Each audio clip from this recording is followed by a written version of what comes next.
Bekas satelit NASA jatuh ke bumi. Satelit mati milik Badan Penerbangan dan Antariksa Amerika Serikat akan jatuh ke bumi pada Minggu 8 Januari 2023 malam waktu Amerika Serikat atau Senin 9 Januari 2023 pagi waktu Indonesia. Meski peluang benda tersebut jatuh menimpa manusia hanya 1 dibanding 9.400 atau 0,01%, peristiwa itu menunjukkan rentannya bumi terhadap sampah antariksa.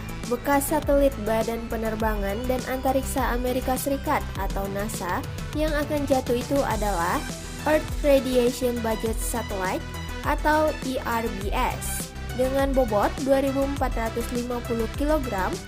Departemen Pertahanan Amerika Serikat memperkirakan satelit itu akan kembali memasuki atmosfer bumi pada Minggu pukul 18.40 waktu pantai timur Amerika Serikat atau Senin pukul 6.40 waktu Indonesia Barat dengan rentan ketidakpastian lebih kurang 17 jam. Namun dari perhitungan di situs penjejak satelit SatView pada Kamis 5 Januari tengah malam waktu Indonesia, sampah antariksa satelit ERBS itu baru akan memasuki atmosfer bumi pada Rabu 11 Januari 2023 pukul 22.18 waktu universal atau Kamis 12 Januari pukul 5.18 waktu Indonesia Barat dengan rentang ketidakpastian kurang lebih 8 jam. Sampah antariksa ini akan memasuki atmosfer bumi di atas wilayah Australia dan terus bergerak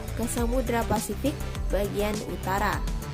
Prediksi berbeda diunggah oleh Aerospace Corporation, perusahaan antariksa yang sering membuat prediksi masuknya kembali sampah antariksa ke bumi. Dari perhitungan mereka, pada Jumat 6 Januari bekas satelit ERBS akan masuk kembali ke bumi pada Senin 9 Januari pukul 3.49 waktu universal atau pukul 10.49 waktu Indonesia Barat dengan waktu ketidakpastian lebih kurang 13 jam. ERBS diprediksi memasuki atmosfer bumi di atas Laut China Timur. Beragam prediksi waktu jatuhnya ERBS merupakan hal yang wajar karena dilakukan dalam rentang waktu yang cukup lama. Semakin sempit jeda waktu antara prediksi dilakukan dan waktu masuk kembalinya sampah antariksa itu ke bumi, prediksinya akan semakin akurat. ERBS diluncurkan pada 5 Oktober tahun 1984. Sebagian dari eksperimen untuk mempelajari radiasi bumi.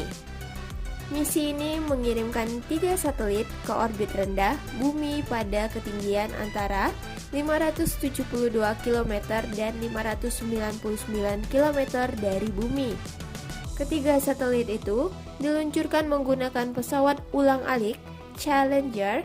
Mereka dirancang hanya beroperasi selama 2 tahun, tetapi kenyataannya satelit itu masih bekerja hingga 2005. Satelit-satelit ERBS memiliki 3 instrumen ilmiah.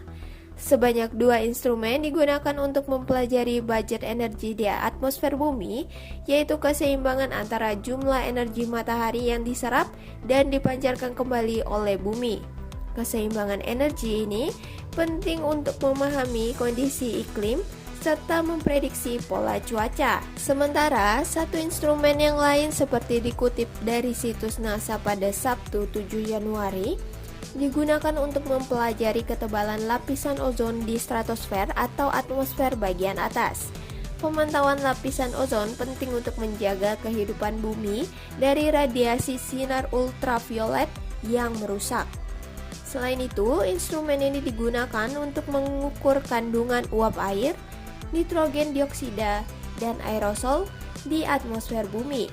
Pengukuran aerosol dan gas-gas di stratosfer itu untuk memastikan besaran penurunan ketebalan lapisan ozon dalam skala global. Data dari ERBS ini yang digunakan untuk membuat protokol Montreal yaitu Perjanjian Internasional untuk menurunkan penggunaan gas klorofluorokarbon yang bisa merusak ozon. Setelah bertugas 21 tahun atau lebih dari 10 kali lipat dari waktu kerja yang direncanakan, satelit IRBS akhirnya mati. Kondisi ini membuat IRBS akhirnya menjadi bongkahan sampah luar angkasa yang besar dan kuat. Namun, gaya tarik atau drag atmosfer bumi secara bertahap membuat sampah itu semakin turun hingga akhirnya masuk kembali ke atmosfer bumi. Nah, jadi itu tadi berita tentang bekas satelit NASA yang jatuh ke bumi, yaitu satelit IRBS atau Earth Radiation Budget Satellite. Oke, jangan lupa like dan subscribe agar kalian tak ketinggalan berita terbaru lainnya dari Masisi News Channel. Terima kasih.